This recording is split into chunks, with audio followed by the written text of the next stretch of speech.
As misericórdias do Senhor são a causa de não sermos consumidos. Eu vivo de misericórdia em misericórdia, e a minha oração, semelhantemente a de Davi, e deve ser também a sua, deve vir carregada dessa consciência, dessa lucidez, que diz: tem misericórdia de mim, ó Deus, tem misericórdia, pois aí ele dá razão dessa entrega à misericórdia. Pode haver berço mais acolhedor? Pode haver braço mais acolhedor? Eu, por exemplo, falo muito do meu pai, não é? Então, para mim, Jesus chamar Deus de Pai, de Abba, e naquele chamar a Deus de Pai, como na parábola do filho pródigo, onde não aparece uma mãe, só aparece um pai, como em todo o Novo Testamento, toda vez que os protagonistas não são rei, ou senhor da vinha, ou um homem poderoso que tinha muitos servos, ou noivo buscando as noivas, as virgens, enfim, nas parábolas, quando não seja um protagonista dessa outra natureza, é sempre um pai. Ou então, no máximo, tem uma mulher dona de casa que perdeu as dracmas, achou e depois reuniu as amigas. Mas você já notou que não tem uma única parábola sobre a mãe? Nenhuma parábola. Jesus falando da mãe que está nos céus, buscai o aconchego da mãe, o carinho da mãe, o amor da mãe. Porque na definição de Jesus de pai, tem tudo. Na paternidade definida do Pai de Cristo Jesus, tem maternidade, tem fraternidade, tem todos os elementos do acolhimento. Tem a galinha generosa, tem a águia acolhedora, tem a sombra, tem a planta, tem o melhor amigo, tem a certeza de que ele já não nos chama servos, mas amigos. Tem a garantia do carinho e do cuidado do Pai por nós. E Jesus disse: ora, se vós que sois maus... E ele estava falando isso para homens e mulheres que o ouviam.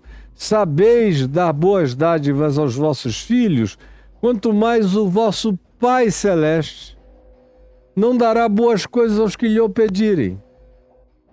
E aí tem gente que precisa, hoje em dia, de criar algum tipo de projeção materna para Deus, senão parece que eles se sentem órfãos. Tem muito mais a ver com a psicologia da orfandade de algumas pessoas. Eu, como vocês todos sabem, que tive um pai tão espetaculosamente divino. Meu pai era mãe, era um pai, era amigo, era o melhor colega, era o melhor interlocutor, era a figura mais parecida com Jesus que eu já encontrei. Era o homem mais viril que eu também já encontrei. Era o ser humano mais generoso, mais acolhedor, mais grávido de amor que eu já encontrei foi meu pai. Muito mais do que a minha mãe. Num certo sentido, a minha mãe era uma pessoa até um pouco seca quando comparada com meu pai. E as minhas irmãs sabem disso e a gente já conversou algumas vezes a esse respeito. De como num papai havia uma síntese de tudo. Isso era só meu pai. Quando eu olho para o Evangelho e vejo aquele a quem Jesus chama de Abba, de paizinho, de painho, de pai, papai, papaizinho, tem tudo nele. Tem o ventre de Deus, tem o seio de Deus, tanto quanto tem o braço de Deus, tem a mão de Deus, tem tudo de Deus. Deus, ao ser chamado por Jesus como Pai, não se está definindo em perspectiva de gênero. Isso é de um infantilismo patético. tentar definir Deus numa perspectiva de gênero, ou paterno ou materno. No Deus Pai, tem mãe, tem irmão, tem amigo, tem colega, tem a melhor presença, tem tudo o que o ser humano precisa. Sem falar que Jesus ficou grávido de uma virgem que estava viva nos dias dele. E o pai dele, José, que era pai adotivo, já tinha morrido. Mas, de alguma maneira, Jesus, que tinha psicologicamente tudo para transformar sua mensagem numa psicologia de projeção dele próprio e exaltar a mãe, mãezinha, ele fala do pai.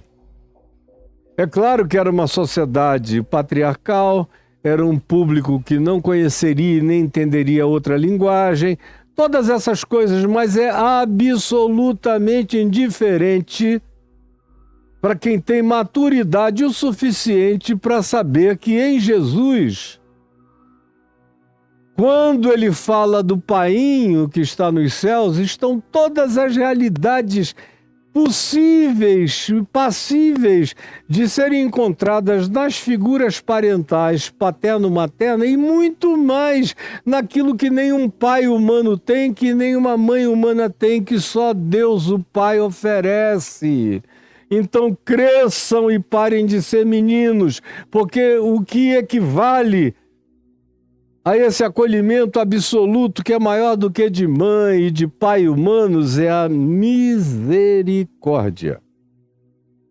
Ou, como Jesus diz, e recebereis o Espírito Santo, e que se manifesta numa perspectiva apenas simbólica e arquetípica, como uma pomba, que é uma figura de natureza feminina. Ou como Jesus, olhando para Jerusalém, diz: quantas vezes quis eu reunir-vos como a galinha, ajunto os seus pintinhos debaixo de suas asas, mas vós não quisestes. Então está tudo isso dentro de um pacote só, a tentativa de anatomizar Deus, o lado paterno de Deus, o lado materno de Deus, faz parte apenas da projeção das inseguranças, da orfandade, da imaturidade psicológica de muitos de vocês. Porque o que conta é que nele eu encontro tudo. Ele é tudo que eu preciso. Na misericórdia dele eu estou aninhado em todas as dimensões que a minha psique venha a necessitar. Eu estou dizendo isso porque, para mim, durante toda a minha vida, eu nunca tive nenhuma questão em relação a Deus como mãe.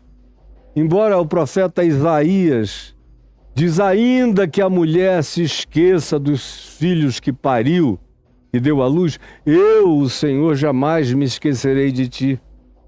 Resolvendo esse problema, dizendo: olha, o amor, a fidelidade, o aconchego e o carinho e a ternura da maternidade está presente em mim numa superlatividade que transcende a qualquer que seja a mãe humana, porque ainda que ela se esqueça, eu não. De ti jamais. As minhas misericórdias são inapagáveis. O que passa disso é infantilidade sendo transferida para vocês como modernidade, o que me dá uma canseira brutal.